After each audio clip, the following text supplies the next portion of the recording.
Sultan, and welcome to Her Story, a show that honors the voices and journeys of women. We're coming to you from Home Basic Interiors. Our location partner, Home Basic Interiors, is a trendy store offering the latest furniture and stylish interior decor, perfect for transforming any space into a modern and elegant haven. Dr. Dolma Roder is a professor of anthropology at Royal Temple College, holding a PhD in socio-cultural anthropology from Arizona State University. Her research explores gender, education, and material culture in Bhutan, blending academic scholarship with cultural advocacy. Passionate about preserving Bhutanese heritage, she co-edits literary works through Riyang Books, a family-run publishing house. Hello and welcome to Her Story. Dr. Dolma, I am very grateful that you agreed to sit down with us and talk about your career in teaching and anthropology. Actually, your name comes recommended by a student of yours who works in BBS, and I'm really glad you agreed to do this. Before we dive into what you're currently doing, let's go back to when you were a kid. What kind of girl were you? I think definitely I was very bookish. I loved reading, and I think that was definitely something that was encouraged in my family. So I spent a lot of my time reading, but I think, and that's definitely helpful for where I am now, but I was also one of those really socially awkward kids, which I think in the long run is helpful, because I think it makes you more attentive when you yourself are a little bit awkward and trying to fit in. So I always feel like at the time it was really painful when you're a kid and you feel like you don't fit in. But then the older you get, the more you realize that a lot of other people feel the same way. And it definitely makes you more able to notice things that other people might not see. You know? True. So, yeah. What kind of books did you enjoy reading as a kid? Okay, I read everything. Like, I think whatever was there in the house, and I think those days in Thimphu you didn't get much. I remember Pekhang was the only bookstore. So, I mean, we read anything from Tintin comics. I read a lot of romance books. I remember reading Sidney Sheldon very young. I think that is quite brain damaging, but it was there, it was what was there. So, but I think that's a good thing, because I think now that we have so much more choice, you kind of land up focusing a little bit too narrowly. You know, you see that even with kids. But when we were younger, if you read, you just, whatever you got your hands on. So, yeah. You come from a family of very creative women. Your mom is an author, a well-established author. Your sister is a filmmaker. Yeah. And then you. Yeah. You are in a field that a lot of our viewers wouldn't know much about. So tell me about anthropology. So anthropology I think it's an amazing discipline, because it's about everything to do with being human.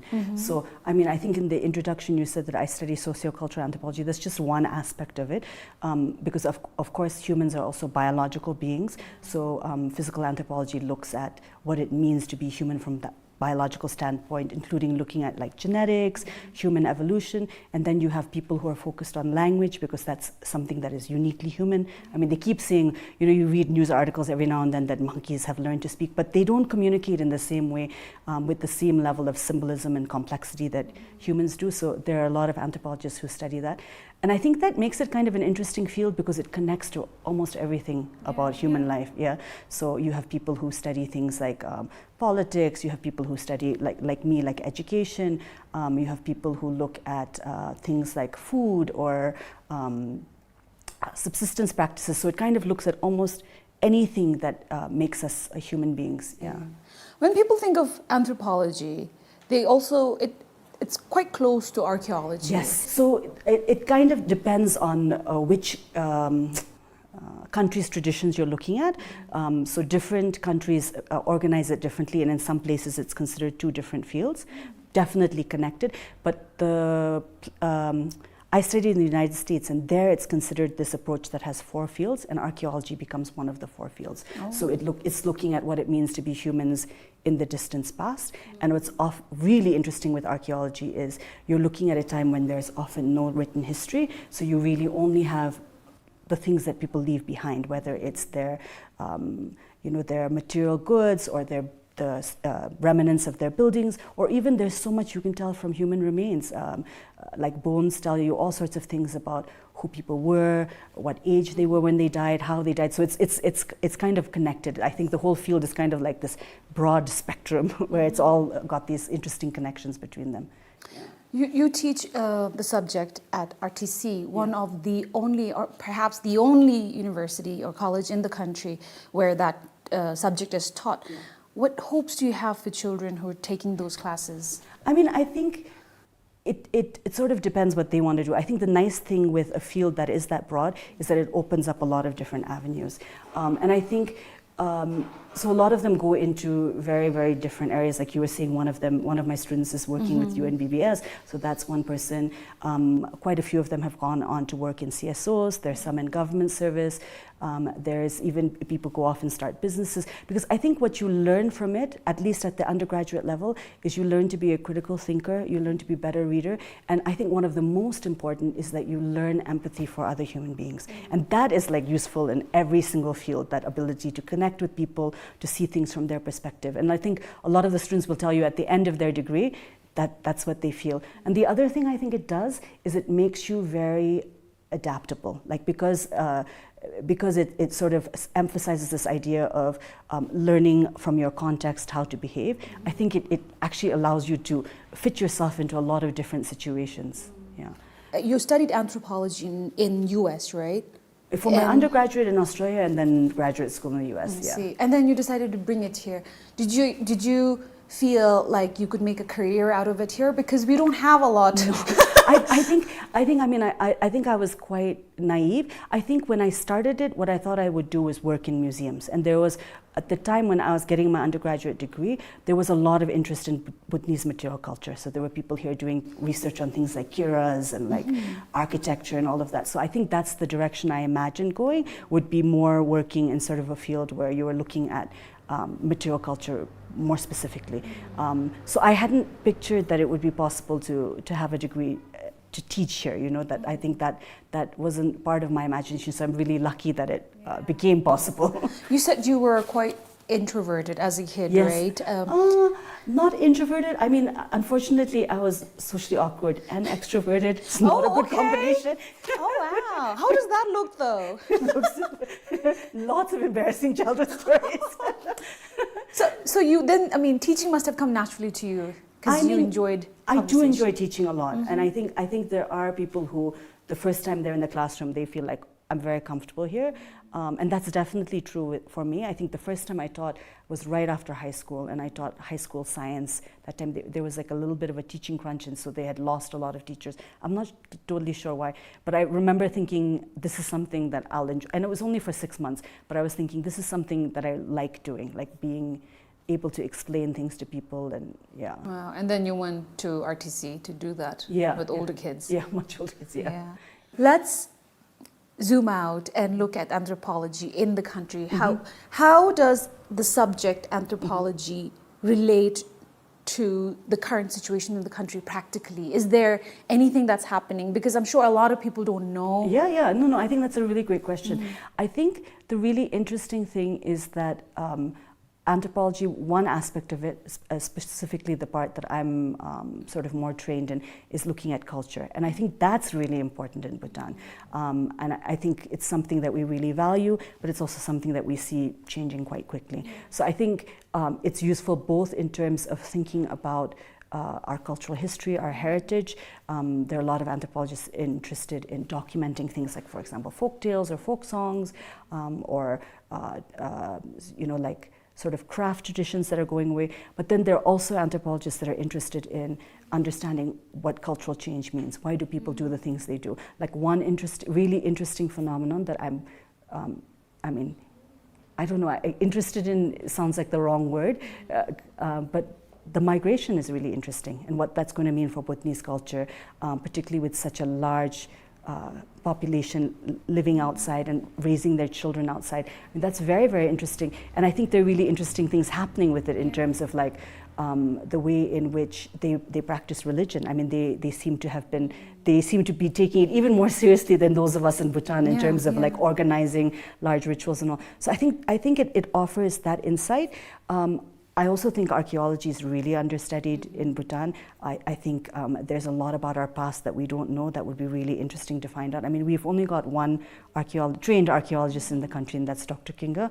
So I think that's a field. And then one aspect of anthropology that's completely unexplored is physical or biological anthropology. So we don't have anyone who's doing that work. There's one person in the hospital that I met who is he does like sort of forensic analysis at crime scenes, but I don't think that's the only thing he does. And he was saying that it's quite difficult because that you have to be able to do analysis that's not possible here in the country. You have to send sort of material out and all. But I think that's an area that we don't know much about. We've not really been studied from that angle as a population. So they're also really good at understanding the way that disease functions and all in a population. So that's really understudied. I feel like there's a lot it could do. Yeah, there's a lot of scope.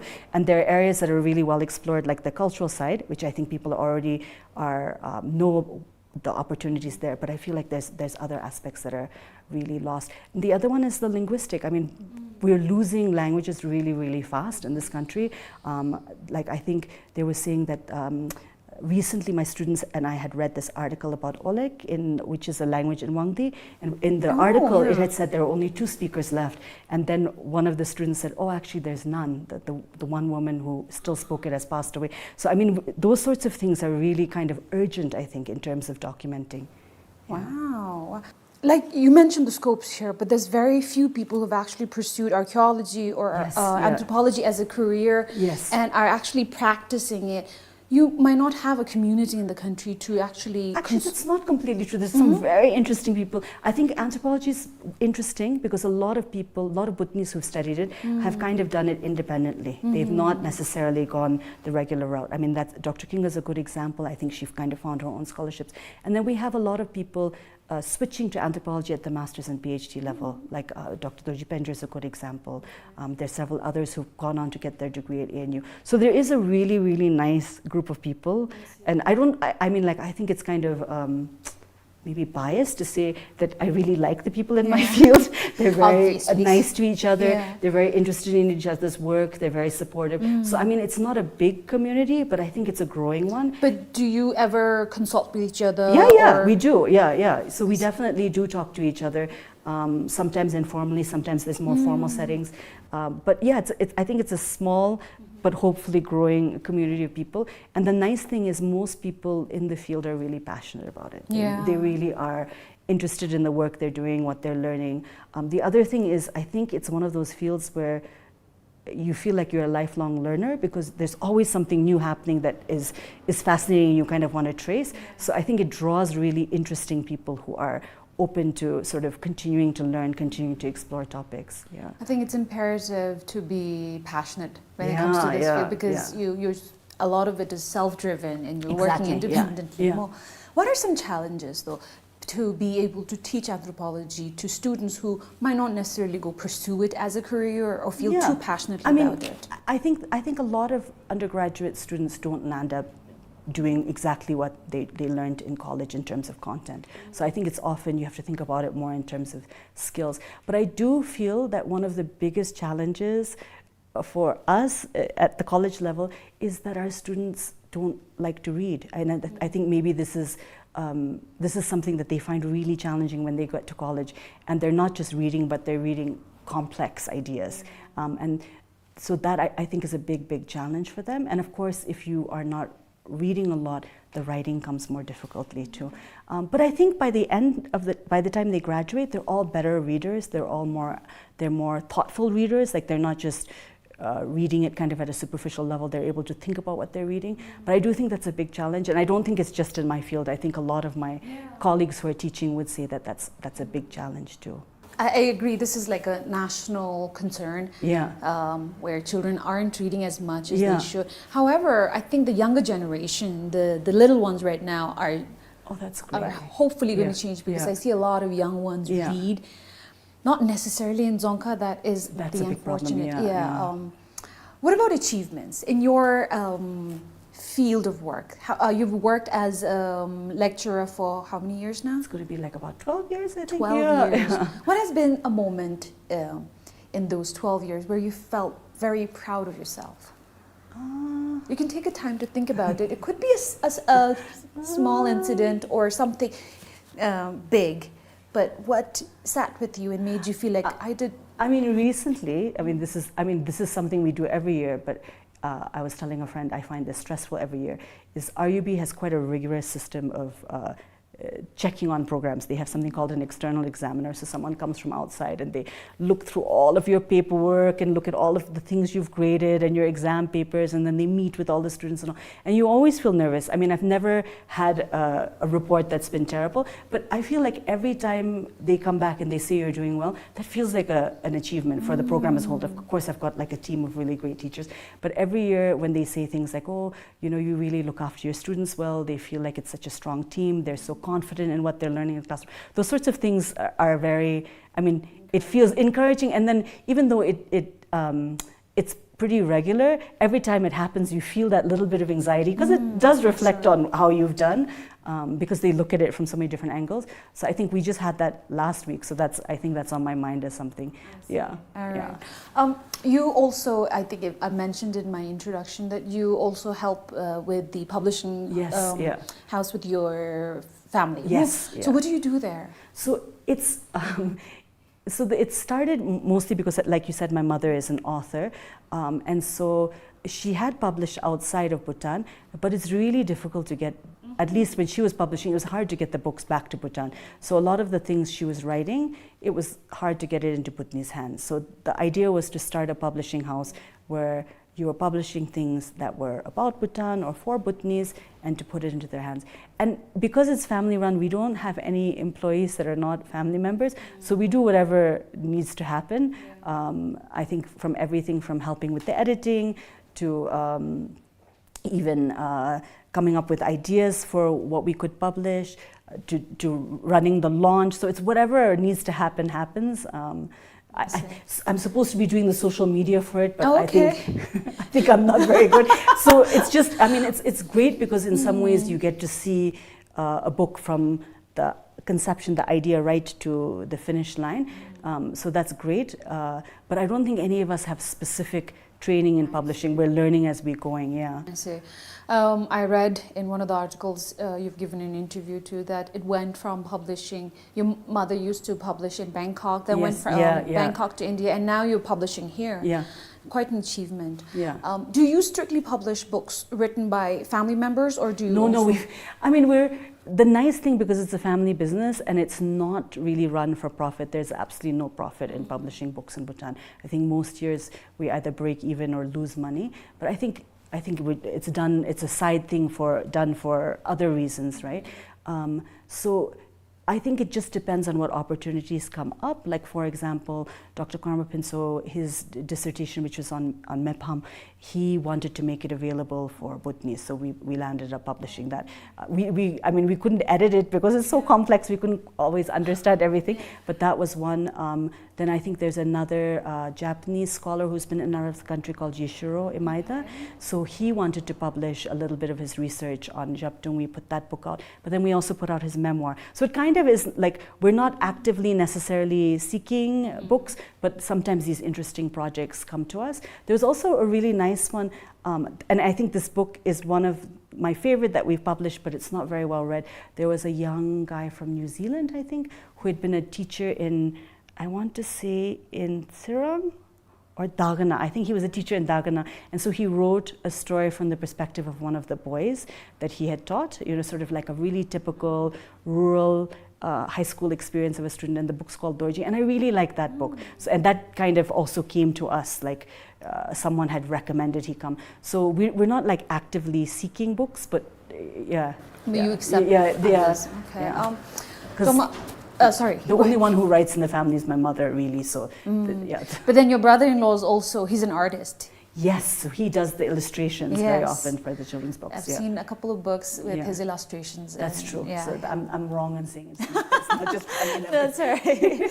Do you ever feel pressured to be creative like everybody else in your family members? Yeah, absolutely. And I think people often confuse me and my sister. Yeah. And so they'll come to me and they'll say, "Oh, how's the film going?" or something. No. And then I always feel so bad to say, "No, I'm not the filmmaker." So definitely there's a little bit of that pressure, but I think more than that, there's pride. I mean, I think I'm really lucky to be related to people who are having such a big impact in the fields that they work in. Like you were mentioning, my brother-in-law is also an artist, my sister is a filmmaker, my mother writes. So I mean, I think more than feeling pressured, I feel really happy and excited to see what works and come out from them. It's been sort of a very strange privilege to have a front row seat to that creative process. Yeah. And I also noticed how supportive of a sister or a family member you are to your to everybody in your family, because I've noticed how whenever the Chin or Tintin has an event, you're there. Dolma, we have almost come to the end, but I want to ask you a very simple question. What makes you happy about your life? What makes you... Right now? Yeah, what gives you joy? I think that changes quite often. I think for now, definitely one of the things that brings me greatest joy is my nieces. I mean, I think it's amazing. I mean, of course, we're so biased, right? Everything they do is extraordinary. So I think most of the happiest moments have been watching their milestones and watching them sort of grow into the people they're going to become. That brings me a lot of pleasure. But I think that's also kind of why I enjoy students so much, because you get to watch that over time too. So I think definitely seeing where they land up also does make me really happy. Yeah. I have another interesting question that you might not want to answer, but okay. Go ahead and need ask to ask this. Yeah. Have you ever received a paper from one of your students that just like blew your mind, or in a good way or a bad way? In a good way. Let's take no, to the definitely. I think one of the things I enjoy the most is how much you learn from your students. And we have this final year research project where they go and they collect their own data and come to their own conclusions. And there's always at least one or two papers that's amazing and makes you see an issue from a different way. And I think those students, the ones that have those kind of papers, are not necessarily always the toppers. It's amazing how often it's just some student who might be sort of a student in the middle, or maybe even someone who is a weak student, but they come to this topic with so much passion and so much willingness to learn that you learn something really amazing about it. So I think it happens really often, at least when it comes to those sort of papers where they're collecting their own data and research. Yeah. Is there a specific topipic that like stayed with you though, like something that you can remember? Actually, one of the ones that I found really interesting, and then the student and I went on to work on it, and I don't know it later. If you don't want to air this is fine. Was she was really interested in the fact that a lot of students were having children early, so that she was really interested in whether the sexual education was enough, whether they had enough knowledge and agency to decide about things like birth control. Wow. And so she wasn't like a natural topper. She was a very hardworking student, but it was something she felt really strongly about. And I learned so much from her paper about young people's attitudes about sexual health and the things that embarrass them. And then that turned into me and her writing a grant to, I think it's the one that comes out of the Canadian Embassy in Delhi. And so it was nice because we were able to take it and then create a program from it. So that was one that stayed with me, in part because there was a really nice follow-up with it. Yeah. Wow. All right, thank you so much, Dr. Dolma. I'm glad I got to sit down and learn a little more about anthropology in Bhutan, because you would have never thought Bhutanese doing anthropology and sticking around in the country. So thank you so much. We have come to the end of the interview. I do now usually go at the end of the whole show. There is, I'm sure you watched it. Yeah, I watched so this quick.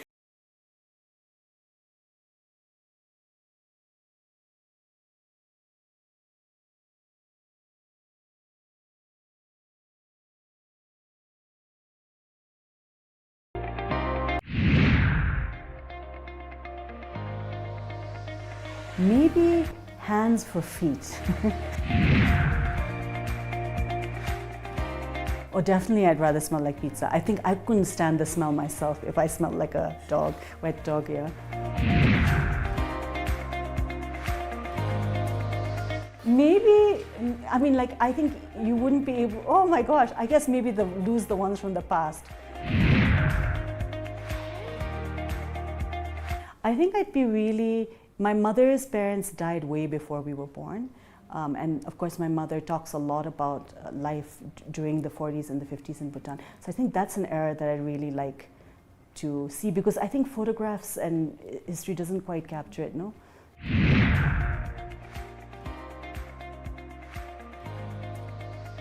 Maybe, I mean, like, he's kind of not quite a villain, but do you remember Wickham from Pride and Prejudice, who's like really charming and handsome, but you know that he's like a giant red flag?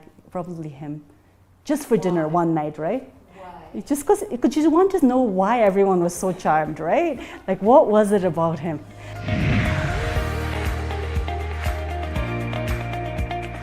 I think I would want it to be like one of those really like independent, fictional, you know, like very like, I don't know, like very artsy films, but I suspect it would be like more like a comedy.